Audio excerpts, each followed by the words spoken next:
My 5 comic book collecting mistakes video received quite a few reactions, and most of them were good. New collectors and those thinking of starting to collect said the video was helpful to them.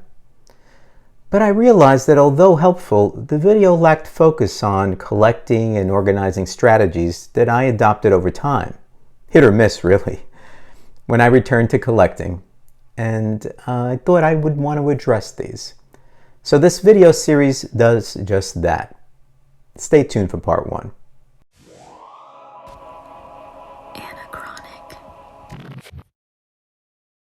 Hi comic book guys and gals, I'm Joe, and welcome to Anachronic Comics. As I mentioned in the intro, I did get some questions from new and existing collectors after posting my 5 comic book collecting mistakes video. If you haven't seen the video, take a look.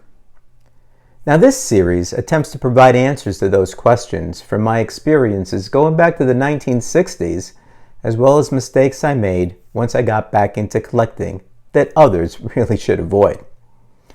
I'm going to focus primarily on new and returning collectors, but I believe that some of my tips can help existing collectors as well. As a foundation, you certainly should have some knowledge of the comic book world, and no matter how knowledgeable you are, you never stop learning, and you should always continue your education. I will address education in another video, but if you're collecting or thinking of starting a collection, learn as much as you can.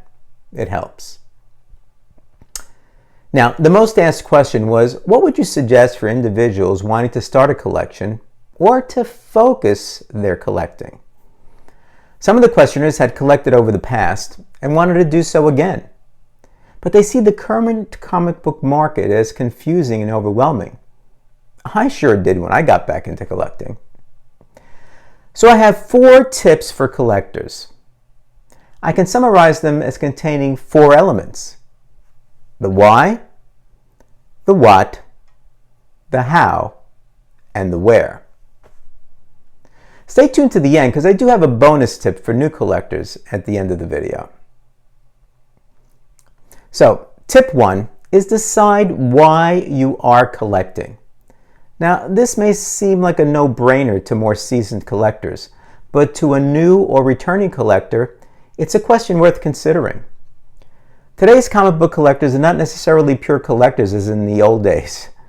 Since value guides began being published and with the advent of online sales, auctions, and value aggregators, the meaning of the word collector now runs the gamut, from collecting for the love of comics to a pure speculator. And some of us are hybrid collectors, investors. Deciding what kind of collector you want to be is the first step in starting to collect comic books, as it will largely dictate how you will implement the next 3 steps. As a new collector, it might be enticing to look at investing and speculating, but if either of those is your primary why, I strongly suggest that you do lots of research before beginning and taking tips 2 to 3 to heart.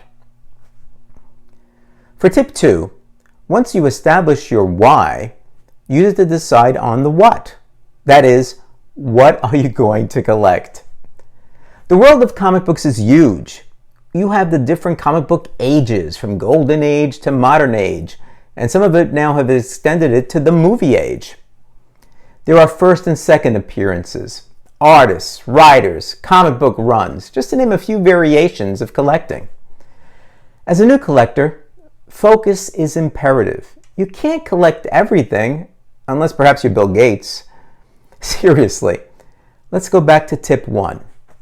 If you're an investor or a speculator, for example, you may focus on first or second appearances, signatures, or significant comic book events.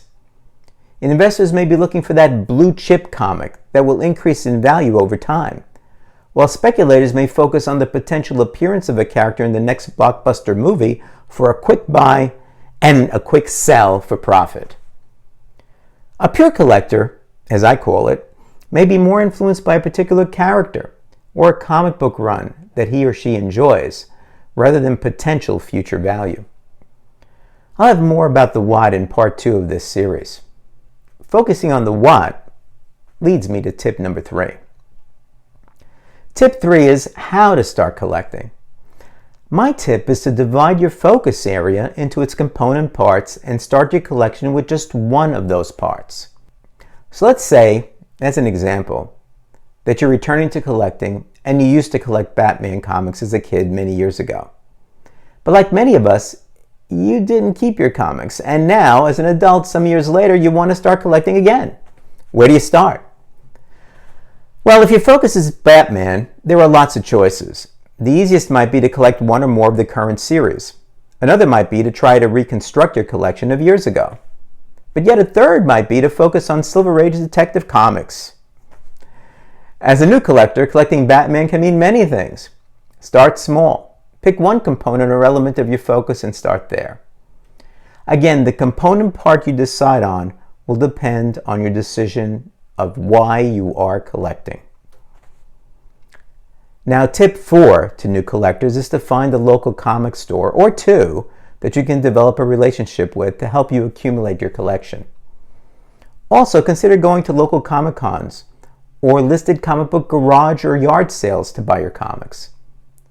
Sure, the where to collect can certainly bring you to online stores, and some are fair and reasonable, but nothing actually beats looking at the book you're going to buy to avoid those potentially costly mistakes where an online seller fails to correctly describe a book, or where you get the book and it doesn't match your expectations.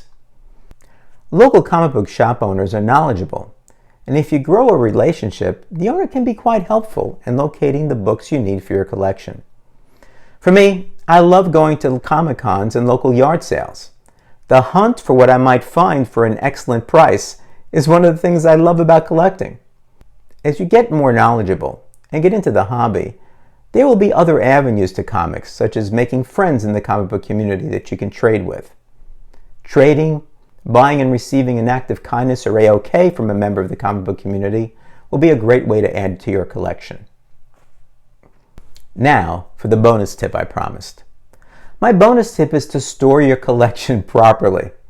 I have many comics I collected from the 1960s to the 1970s, which were, like many, not properly stored.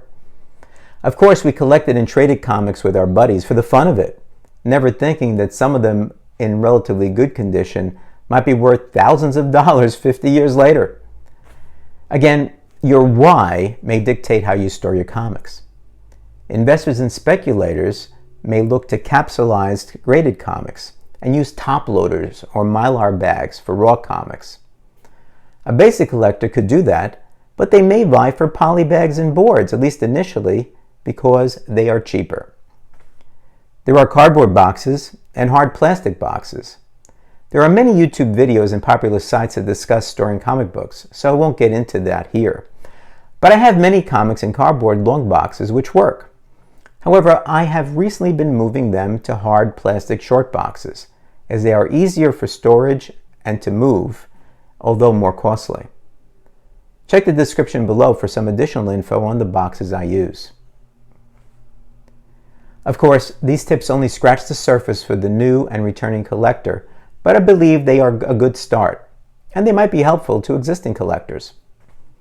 So the question of the day for you is, do you have any other suggestions for new or returning comic book collectors? If so, feel free to leave them in the comments section. Thanks for watching.